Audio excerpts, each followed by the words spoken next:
안녕하세요. 오늘도 사연 살롱을 찾아주셔서 감사합니다. 저는 50대 여자예요. 여러분들은 하루아침에 돈벼락을 맞으면 어떠실 것 같나요? 저도 한때는 눈먼 돈이 나에게 떨어지면 얼마나 좋을까 하는 상상을 했던 사람이에요. 돈으로 행복을 살 순 없지만 행복하기 위해선 역시 돈은 필요하잖아요. 그리고 돈이 있다고 불행할 일은 결코 없으니 돈은 무조건 많으면 많을수록 좋다고 생각했어요. 하지만 꿈이 현실이 되는 순간 저는 돈이 많아도 불행할 수 있다는 것을 경험하게 되었고 이번 기회에 그 이야기를 하고 싶어 이렇게 사연을 쓰게 되었어요.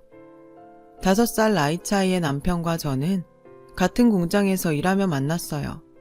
자주 보고 처음 봤을 때부터 서로에게 호감을 갖고 있던 터라 저희는 금방 가까워졌어요. 1년의 연애 끝에 결혼을 하게 되었죠. 남편과 저는 둘 다 형편이 그리 좋지 않았어요. 저는 한때는 친할아버지의 재산으로 그럭저럭 살았지만 곧 가사를 탕진한 홀아버지와 함께 살았고 남편은 시골에 10년 된 옛날 빌라에서 아버지의 빚을 갚으며 살아가는 홀어머니와 8살 아래 여동생이 있었죠. 양가 사정이 다 이렇다 보니 저희는 조촐하게 겨우 결혼식만 올렸고 보증금 100만 원에 반지하 월세방에 신혼살림을 차렸어요. 말이 좋아 신혼살림이지 저희 살림은 단촐하게 그지없는 것들이었어요. 아무튼 저희는 그렇게 부부의 연을 시작했습니다. 남편은 착하고 성실했고 저는 주변에서 짠순이라고 부를 정도로 알뜰해서 마치 남편과 저는 소꿉놀이를 하듯 매일매일 즐겁고 행복했어요. 저희 부부는 형편이 좋아지면 아이를 갖기로 하고 무조건 저희 두 사람의 월급의 80%를 저금했어요. 그렇게 3년을 모으니 그리 크지는 않았지만 방 2개짜리 전세 보증금을 마련할 수 있었어요. 결혼 3년 만에 반지하 월세를 탈출할 수 있게 되었던 거죠. 반지하 월세방에서 이사가던 날, 저와 남편은 얼마나 기뻤는지 그날 처음으로 손을 바들바들 떨며 소고기를 사 먹었던 기억이 지금도 생생하게 떠오를 정도네요. 저는 그때 생각했어요. 저희 부부는 젊고 이렇게 알뜰살뜰 모으면 언젠가는 저희가 꿈에 바라는 내 집장만을 할 수 있을 거라고요. 그런 꿈이 있었기에 저희 부부는 야근을 해도 피곤하지 않았고 김치와 김, 어쩌다 상에 올라오는 햄이나 계란말이에도 진수성찬이다 여기며 기뻐했어요. 그렇게 결혼 7년이 흘렀고 남편은 이제 제법 돈도 모았으니 아이를 갖자고 했어요. 하지만 저는 솔직히 남편과 다르게 임신을 조금 더 미루고 싶었어요. 아직 집을 장만하지 못했기 때문이었죠. 제가 임신을 하면 지금 벌어오는 수입보다 돈이 당연히 적어질 텐데, 그리고 아이를 낳고 당분간 아이를 키워야 하니 어쩌면 다니던 공장을 그만둬야 할지도 모른다고 생각하니까 저는 남편에겐 미안했지만 역시 임신할 시기는 아니라고 생각했어요. 그래서 처음엔 남편 몰래 피임을 하며 임신이 안 되는 척 연기를 했어요. 점점 그렇게 시간이 지나니 남편은 슬슬 걱정이 되는 눈치로 저에게 이렇게 말하더라고요. 아무리 생각해도 당신이 너무 무리해서 그런 것 같아. 앞으로 돈 버는 일은 나한테 맡기고 당신은 집에서 쉬는 게 어때? 주변에서 아이도 엄마가 여유가 있어야 생긴다고 하더라고. 남편은 꽤나 오래 고민한 얼굴로 저에게 일을 그만두면 어떻겠냐고 말했어요. 저는 아이가 안 생기면 어쩔 수 없는 거지. 뭐하러 일까지 그만둬? 그렇게 남편에게 그만 화를 냈죠. 남편은 제가 임신이 되지 않자 스트레스를 받아 짜증을 냈다고 생각하는 눈치였어요. 하지만 남편은 역시 아이만큼은 꼭 갖기를 원했고 저에게 이렇게 이야기하더라고요. 나는 당신이랑 결혼해서 지금까지 행복했지. 앞으로 우리 아이와도 많이 행복하고 싶어. 나도 다름쥐 남편처럼 퇴근하는 길에 아이랑 당신 생각하면서 통닭도 사고 휴일이면 동물원이나 놀이동산에도 가보고 싶어. 저는 남편의 말을 듣고 속으로 그렇게 행복하려면 돈이 얼마나 많이 필요한데 이 남자가 현실은 모르고 꿈만 꾸는구나 하며 한심하게 생각했어요. 하지만 차마 그 말을 입 밖으론 꺼내지 못했죠. 그 후 남편은 한참 동안 지나가는 남의 아이를 부러운 눈으로 바라봤어요. 처음에는 그 모습도 짜증이 났는데 그런 남편을 보면서 점차 마음이 흔들렸죠. 공장에서 유일하게 사귄 동료가 아이를 낳았다는 소식에 찾아갔다가 처음으로 저도 엄마가 되고 싶다는 생각을 하게 되었어요. 그래서 남편에게 임신 전까지는 공장에 다니고 임신을 하면 그만두겠다고 얘기해 놓았고 남편 몰래 하던 피임도 그만뒀어요. 피임을 그만뒀으니 저는 금방이라도 임신이 될 것 같은 기분으로 지냈는데 너무 쉽게 생각한 탓일까. 임신은 생각처럼 쉽게 되지 않았어요. 남편은 이전부터 임신이 잘 되지 않는다고 생각했기에 별 생각이 없어 보였지만 저는 남편과 다르게 불안했죠. 내가 혹시 불임인가? 피임약을 계속 먹어서 임신이 안 되나? 여러 가지 생각이 들더라고요. 저는 고민 끝에 일을 그만뒀고 아이를 갖기 위해 노력하며 지냈어요. 그렇게 꼬박 3년. 저희 부부에겐 임신의 기쁨은 찾아오지 않았어요. 오히려 매번 부푼 기대감으로 임신 테스트기를 확인하다 테스트기의 한 줄을 보곤 천국과 지옥을 오갔죠. 나날이 지쳐갔어요. 그러자 보다 못한 남편은 저를 붙잡고 이렇게 말하더군요. 아이가 있었으면 좋겠지만 나는 지금처럼 우리 둘만 잘 지내도 괜찮다고 생각해. 그러니까 너무 스트레스 받지 말고 아기는 그냥 하늘에 맡기자. 그동안 당신이 너무 애썼어. 당신 혼자 애쓰는데 나는 아이만 바라고 있고 미안해서 도저히 못 보겠다. 나는 정말 괜찮으니까 우리 예전처럼 우리끼리라도 잘 살자. 힘들어하는 저를 위해 남편은 아이가 없어도 괜찮다고 말했어요. 그러면서도 고맙게도 아이 소식을 은근히 기다리고 있던 시댁에 자기가 문제가 있어 아이가 생기지 않는다고 이야기도 해주었어요. 그렇게 시간이 흘렀어요. 신혼도 아니고 아이도 없고 수입도 반으로 줄어 어디에서도 행복을 찾기는 어려웠던 어느 날 정말 생각지도 않았던 일이 저에게 일어났지 뭐예요. 4년 전 돌아가신 친정아버지가 유일하게 남겨주신 땅이 있었는데 그 땅이 글쎄 재개발이 결정돼서 대단지 아파트가 들어설 거라는 소식이었어요. 그냥 팔기는 돈이 안 되고 이렇게 저렇게 생각해도 답이 없어 놀리기만 했던 그런 땅이었는데 친정아버지가 남겨주신 꽤 많은 평수의 땅은 저에게 무려 100억이라는 어마어마한 돈으로 돌아왔습니다. 돈이 통장으로 들어오기 전까지는 이 사실이 믿기지 않아 남편에게도 알리지 않았는데 정말로 통장에 돈이 들어오던 날 저는 처음 보는 큰 액수에 통장에 찍힌 금액을 반복적으로 세보았어요. 눈으로 확인까지 했는데 너무 큰 횡재라 저는 이게 꿈인가 생시인가 어지럽기까지 하더라고요. 그래도 그 순간 가장 먼저 생각났던 사람은 역시 남편이었어요. 그동안 알뜰살뜰 절약만 하고 살았던 지난날이 떠올라 저는 얼른 이 100억이 든 통장을 남편에게 보여주고 싶었어요. 그날 저녁 전 기쁜 마음으로 남편의 퇴근을 기다렸고 제 이야기와 통장에 찍힌 돈을 본 남편은 도저히 믿어지지 않는다며 제가 그랬듯 통장에 찍힌 금액을 세고 또 세며 우리 부부는 설레는 마음으로 그날 밤 한숨도 자지 못했어요. 저와 남편은 밤새 이 돈으로 무엇을 하면 세상에서 가장 행복할 수 있을까 하는 행복한 고민을 했어요.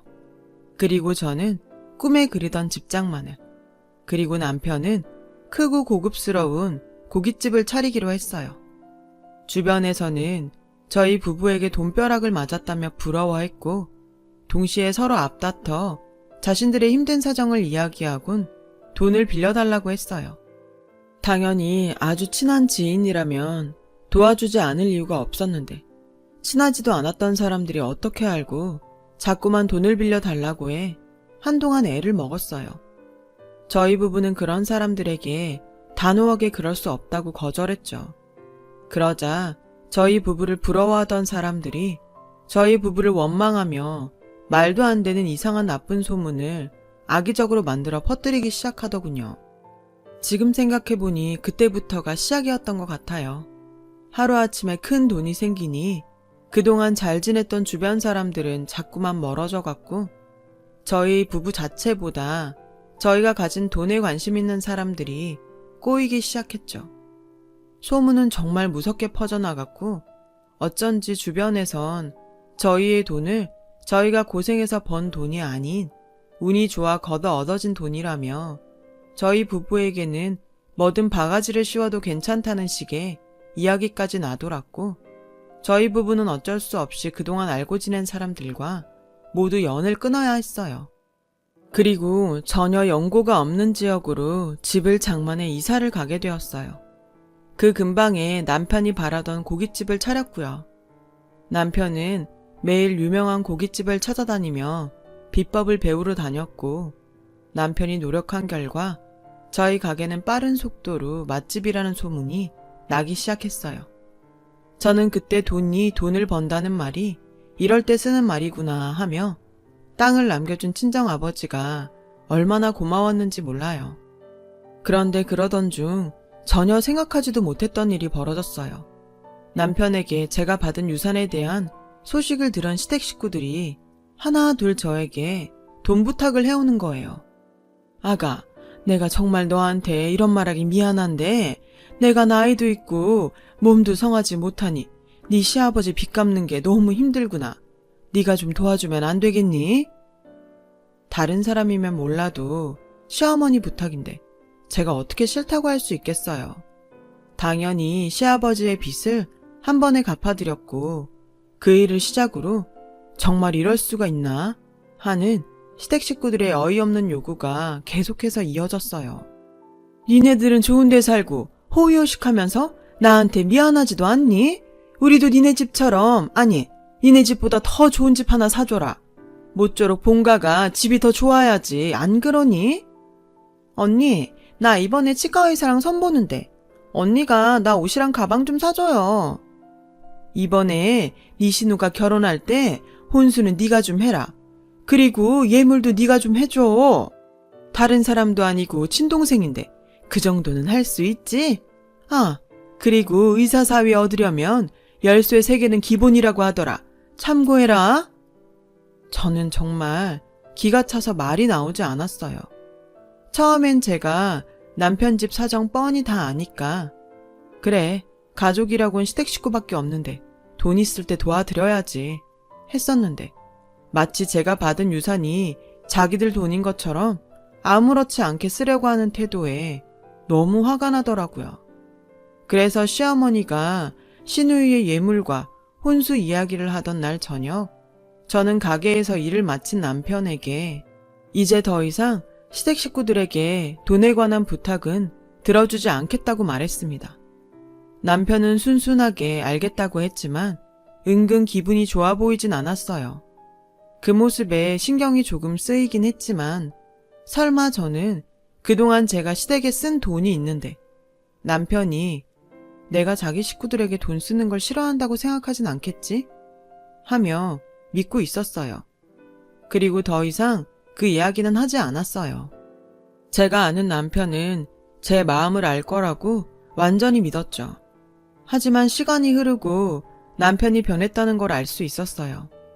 나름 동네에서 맛있다고 소문이 났던 우리 가게에 어쩐 일인지 조금씩 손님이 끊기기 시작했고, 저는 그 이유가 궁금했던 고민 끝에 점심시간에 맞춰 가게에 가보았죠. 그동안 남편이 알아서 잘 운영하고 있던 가게는 제가 예고도 없이 방문하자 종업원들이 깜짝 놀라는 눈치였고, 가게 어디에서도 남편의 모습은 보이지 않았어요. 알고 보니 매일 아침 가게로 출근하던 남편은 저에게 거짓말을 한 거였고, 한참이나 가게에 나오지 않고 있는 상태라는 거예요. 그렇죠. 문제가 있었던 거죠. 주인도 관심을 안 가지는 음식점에 누가 관심을 가지고 오겠어요. 주인이 안 나오니 그 가게는 뻔한 거죠. 저는 그 순간 정말 설마 했어요. 남자가 갑자기 큰 돈이 생기면 없던 허영심도 생기고 유혹에 잘 넘어가 바람을 피기도 한다는 말을 듣곤 했거든요. 저는 그날로 제발 아니길 바라며 다음 날 출근을 한다는 남편의 뒤를 밟았어요. 그러자 저와 상의도 없이 집과 떨어진 유료 주차장에서 외제차로 바꿔 타는 남편을 보게 되었습니다. 곧이어 골프장의 모든 장비를 다 갖춘 남편을 목격하게 되었어요. 놀랐지만 한편으로는 그래, 바람만 피지 말아라 하며 간절하게 바랬죠. 남편은 그런 저의 간절한 바램을 한순간에 부셔버렸어요. 골프장에 들어간 남편은 저보다 한참이나 어린 여자와 당연하게 스킨십을 하더라고요. 남편이 쓴 카드 내역서를 살펴보니 남편의 외도는 사실이었어요. 저는 그 순간 남편과 시댁 식구들이 모두 괘씸하게 느껴졌어요. 지가 누구 돈으로 인생이 폈는데 정말 그동안 아무것도 모르고 예전의 남편 모습만 생각하며 순진하게 속았다는 것이 저 자신도 용서가 되지 않았어요. 저는 그 길로 변호사 사무실에 가서 이혼 상담을 했어요. 당연히 이혼은 제가 무조건 유리했고 그날 저녁 바로 남편에게 이혼 서류를 내밀었어요. 싹싹 빌어도 모자랄 남편은 참 어이없게도 마치 제가 이혼하자고 말해주길 기다렸다는 듯 단번에 그러자고 하더군요. 저는 남편의 그 뻔뻔하고 당당한 태도에 또 한 번 속에서 열불이 올라왔는데 이 남자가 하는 다음 말이 더 가관이었어요. 이혼할 때 당연히 재산 분할하는 거 알지? 50대 50으로 하자. 진짜 기가 막힌다. 재산 분할?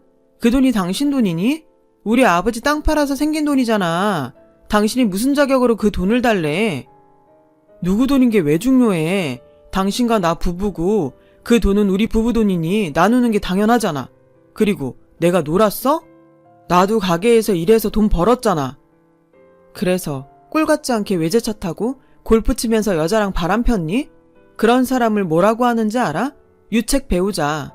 당신은 나한테 어떤 것도 요구할 수 없어. 그래서 지금 나한테 한 푼도 못 준다는 거야?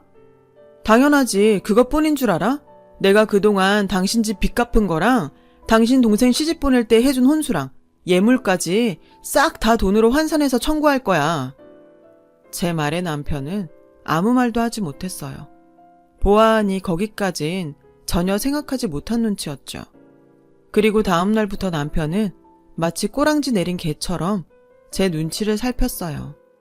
다시 가게 일을 하며 예전의 모습으로 돌아가는 듯 했어요. 내가 잠깐 미쳤었나 봐. 미안해 여보.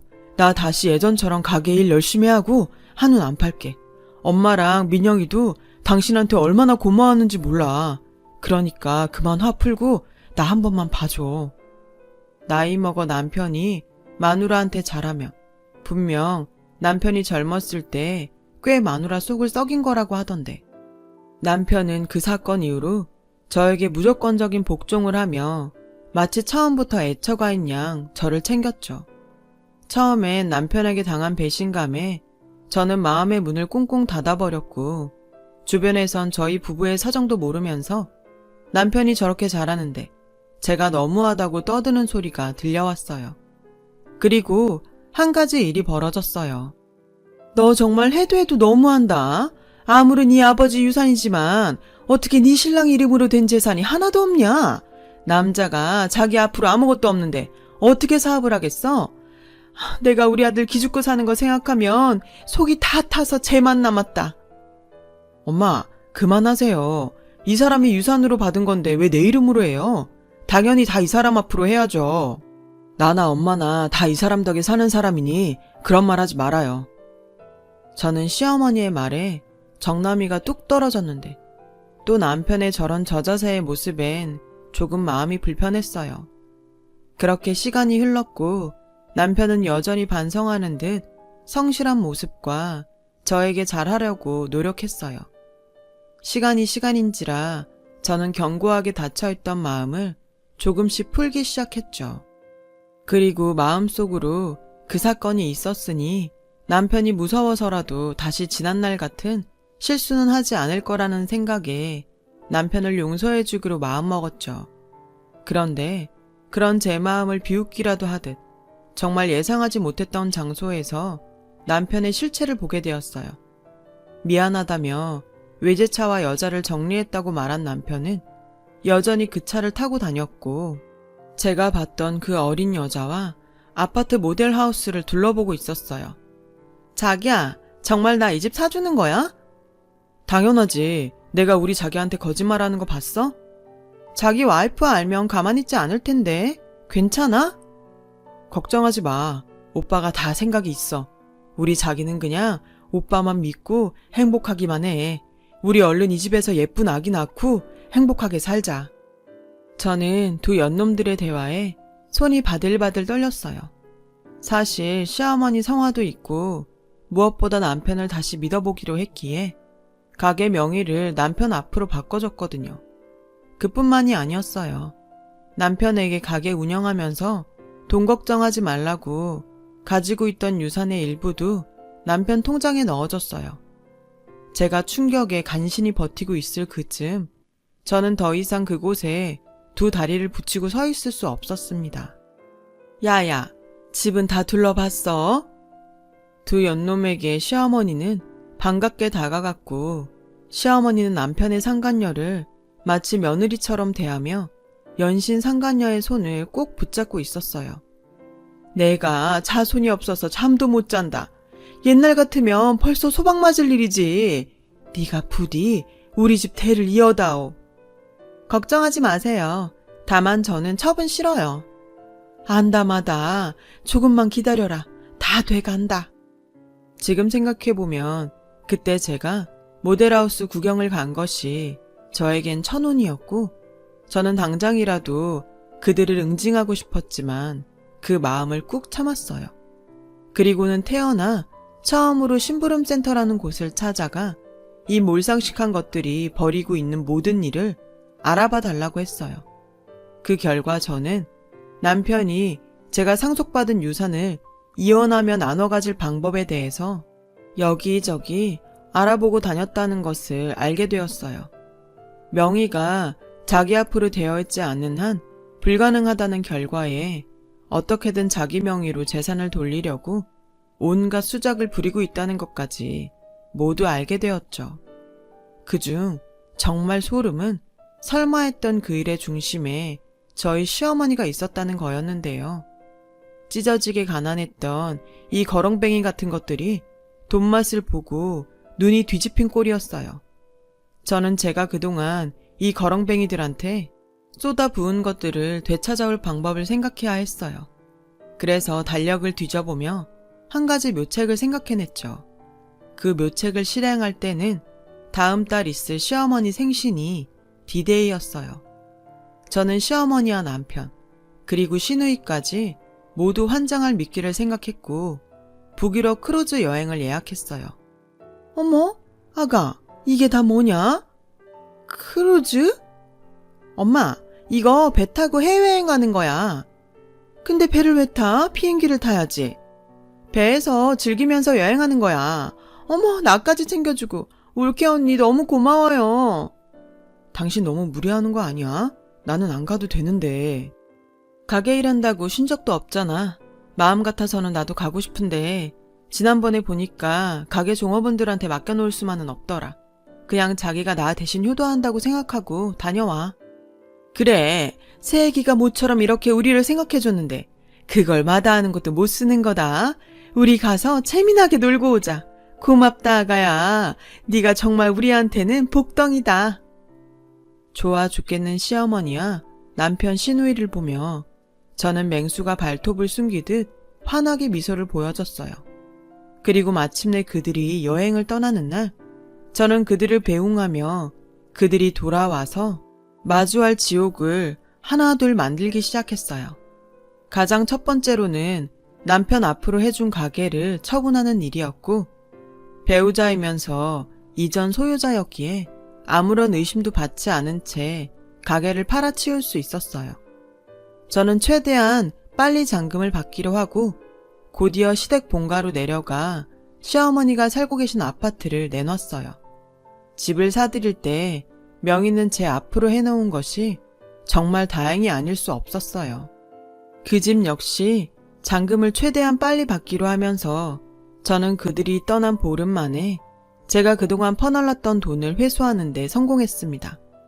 그중 가장 애를 먹었던 건 시누이의 예물과 혼수였는데 저는 모든 준비를 마치고 매제를 찾아가 이렇게 말했어요. 알고 계실지 모르겠는데 제가 시누이 결혼할 때 해준 게 좀 많아요. 집, 차, 병원. 그게 다 저희 아버지가 남겨주신 유산으로 산 것들인데 제가 이혼을 하면 법적으로 시누이가 저에게 다 돌려줘야 한다고 하더라고요. 어떻게 매제가 저한테 다시 돌려줄래요? 아니면 그거 다 갖고 저희 시누이랑 이혼할래요? 시누네 내외의 부부애는 예상했던 것처럼 참 얇았어요. 매제는 저의 말에 받은 것들을 돌려줄 수 없다며 신우와 이혼을 하겠다고 했고 신우가 오기 전에 이혼 소송을 하겠다고 했어요. 저는 남편이 귀국하기 하루 전 마지막 통화를 했고 핸드폰도 없이 캐나다로 넘어갔어요. 아무것도 모르고 귀국한 남편과 시어머니 그리고 시누이는 한순간에 알거지와 이혼녀가 되었고 가진 것도 갈 것도 없는 처지에 놓인 그들은 제 돈에 눈이 멀어 왕래도 거의 하지 않았던 친척집을 전전하며 저를 찾느라 혈안이 되어 있었어요. 시누이와 이혼한 매제는 저희 좋은 정보통이었죠. 저는 캐나다에서 그들이 허우적거리는 지옥 소식을 들으며 이제까지 누리지 못했던 여유를 누려봤어요. 그리고 그동안 당한 호구짓과 배신감을 치유받았죠. 저는 관광비자가 끝나는 날 한국으로 돌아왔고 남편과 이혼 소송을 시작했습니다. 그리고 오랜만에 법정에서 남편을 보게 되었어요. 너 내가 죽여버릴 거야. 내 돈 내놔. 첫 사기꾼 같은 년? 네가 우리를 속여놓고 얼마나 잘 사는지 내가 두고 볼 거야. 남편은 거의 미쳐서 저를 보며 법원에서 죽일 듯 소리를 질렀고 방청석에 있던 시어머니 역시 마치 사기꾼을 본 듯이 눈이 뒤집혀 있었어요. 판사님은 이 모든 광경을 보고 저에게 이혼 소송 승소라는 선물을 주셨어요. 한때는 아무것도 없어도 행복했던 부부였는데 저는 이혼을 하고 홀가분한 동시에 마음이 생각처럼 좋진 않았어요. 그리고 재판 결과를 받아들이지 못하는 남편을 보고 어쩌면 남편은 그 독과 같은 돈의 맛에 다신 예전에 착하고 성실한 모습으로는 돌아갈 수 없을지도 모른다는 생각을 하면서 아이러니하게도 반지하 월세방을 탈출하면서 먹었던 소고기 생각이 났어요. 만약 드라마 같은 돈벼락이 저에게 떨어지지 않았다면 저는 지금 어떻게 살고 있을까요? 돈이 있으면 당연히 행복할 거라고 생각했는데 뜻밖의 떨어진 돈벼락은 전혀 예상하지 못한 행복과는 거리가 먼 결과를 가지고 왔어요. 다 제가 부족한 탓이었겠죠. 저는 아버지가 남겨주신 돈으로 자선사업을 준비하고 있어요. 제가 가진 돈이 더 이상 독이 되지 않길 바라며 부디 여러 곳에서 좋은 영향을 끼쳤으면 좋겠어요. 세상엔 돈보다 중요한 것들이 많은 것 같아요. 그리고 지금은 그런 것들을 많이 발견한 사람이 어쩌면 정말 행복한 사람이 아닐까 생각하고 있습니다. 부디 지금 저의 이야기를 들어주신 분들은 돈보다 소중한 행복을 많이 발견하시길 진심으로 바라며 지금까지 제 이야기를 들어주셔서 고맙습니다. 여러분, 사연 댓글에 응원과 현명한 조언 부탁드려요. 좋아요와 구독은 저에게 큰 힘이 됩니다. 오늘도 좋은 일 가득하세요.